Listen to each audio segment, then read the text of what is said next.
Hi friends, Bollywood ఇండస్ట్రీలో different క్యారెక్టర్స్ని select చేసుకుంటూ కెరియర్లో ముందుకు వెళ్తున్న యాక్టర్ భూమి పెడ్నాకర్.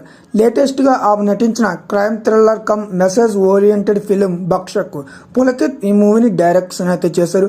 ప్రజెంట్ నెట్ఫ్లిక్స్లో ఈ మూవీ తెలుగు, తమిళ్, హిందీ 3 లాంగ్వేజెస్లో అవైలబుల్గా అయితే ఉంది. మూవీ ఎలా ఉంది అని తెలుసుకునే ముందు మన ఛానల్ని ఎవరైనా ఫస్ట్ టైం చూస్తే సబ్స్క్రైబ్ అవ్వండి, పక్కనే ఉన్న బెల్ ఐకాన్ కూడా ఆన్లో అయితే పెట్టుకోండి. Let's start our video.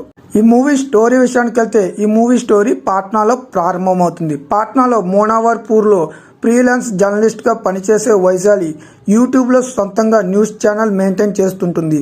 స్థానిక సంఘటనలపై తన ఛానల్ ద్వారా వార్తలను ఇస్తుంటుంది. తనకు భాస్కర్ కెమెరామ్యాన్గా పనిచేస్తుంటాడు.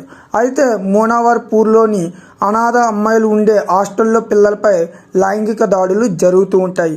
కానీ దాని గురించి రాజకీయ నాయకులు, అధికారులు పెద్దగా పట్టించుకోరు. అందుకు కారణం ఆ హాస్టల్ని నడిపించేది బన్సీలాల్. అతడికి లోకల్ పొలిటికల్ లీడర్స్ నుంచి మంచి సంబంధాలు అయితే ఉంటాయి. అందుకే పోలీసులు అతడిని ఏమీ చేయరు.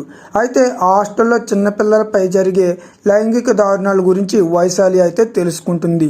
మరి ఆమె దానిని నివారించేందుకు ఏం చేసింది, ఒంటరిగా ఎలా పోరాడింది, చివరికి బన్సీలాల్కు శిక్ష పడిందా లేదా అన్నది తెలియాలి అంటే నెట్ఫ్లిక్స్లో స్ట్రీమింగ్ అవుతున్న ఈ మూవీ ఖచ్చితంగా అయితే చూడాలి. ఎలా ఉందనే విషయానికి వస్తే తల్లిదండ్రులను కోల్పోయి అనాథలుగా జీవితాన్ని గడుపుతున్న వారు చాలామంది ఈ సొసైటీలో అయితే ఉన్నారు. అలాంటి వారిని ఉపయోగించుకుంటూ వ్యభిచారం, అక్రమ రవాణా అంటూ ఎన్నో సొసైటీలో చోటు చేసుకుంటున్నాయి. మరి అలాంటి వాటిపై ఒక మహిళా జర్నలిస్ట్ చేసిన పోరాటమే బక్షక్. ప్రతి సన్నివేశాన్ని నేచురాలిటీకి దగ్గరగా చూపించారు. క్లైమాక్స్ సీన్ కూడా బాగా ఎమోషనల్గా ఉంటుంది. మొత్తంగా మంచి ఎమోషనల్ డ్రామాగా సాగుతుంది ఈ మూవీ.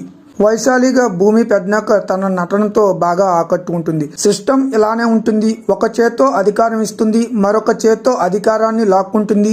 న్యాయస్థానానికి వాస్తవాలతో సంబంధం లేదు, కేవలం సాక్షులు మాత్రమే కావాలి అంటూ ఆమె చెప్పిన డైలాగ్స్ అందరినీ ఆలోచించేలా చేస్తాయి. ఎవరెలా చేశారు అనే విషయానికి వస్తే జర్నలిస్ట్ వైశాలి పాత్రలో భూమి పెడ్నాకర్ బాగా నటించింది. సాటి మహిళల రక్షణ కోసం పోరాడే యువతగా తన పాత్రలో జీవించేసిందని చెప్పుకోవచ్చు. సాయి తమంకర్, సంజయ్ మిశ్రా, ఆదిత్య శ్రీవాత్సవ్ ప్రతి ఒక్కరూ తమ పాత్రకైతే న్యాయం చేశారు. ఇంకా టెక్నికల్గా మూవీ తీసిన విధానం అయితే బాగుంది. ఎలాంటి ఇబ్బంది లేకుండా నెట్ఫ్లిక్స్లో ఉన్న ఈ మూవీని ఫ్యామిలీతో కలిసి చూడొచ్చు అంటే ఎస్ చూడొచ్చు. ఎలాంటి అడల్ట్ కంటెంట్స్ అయితే లేవు. ఒక్క ముక్కలో చెప్పాలి అంటే Bhakshak message oriented film with brilliant performances అని చెప్పుకోవచ్చు. చివరిగా బక్షక్ చిన్నారులు, మహిళల రక్షణ కోసం ఉత్కంఠంగా సాగే పోరాటం ప్రతి ఒక్కరూ చూడదగ్గ మూవీ అని చెప్పుకోవచ్చు. మిస్ అవ్వకుండా ఫ్యామిలీతో అయితే చూడండి. ఈ మూవీకి 5కి 3.2 రేటింగ్గా తెస్తే ఇది నా అభిప్రాయం మాత్రమే. నా ఎక్స్ప్లెనేషన్ నచ్చితే వీడియోని లైక్ చేయండి, షేర్ చేయండి, సబ్స్క్రైబ్ కూడా చేసుకుని పక్కనే ఉన్న బెల్ ఐకాన్ని ఆన్లో అయితే పెట్టుకోండి. Thank you.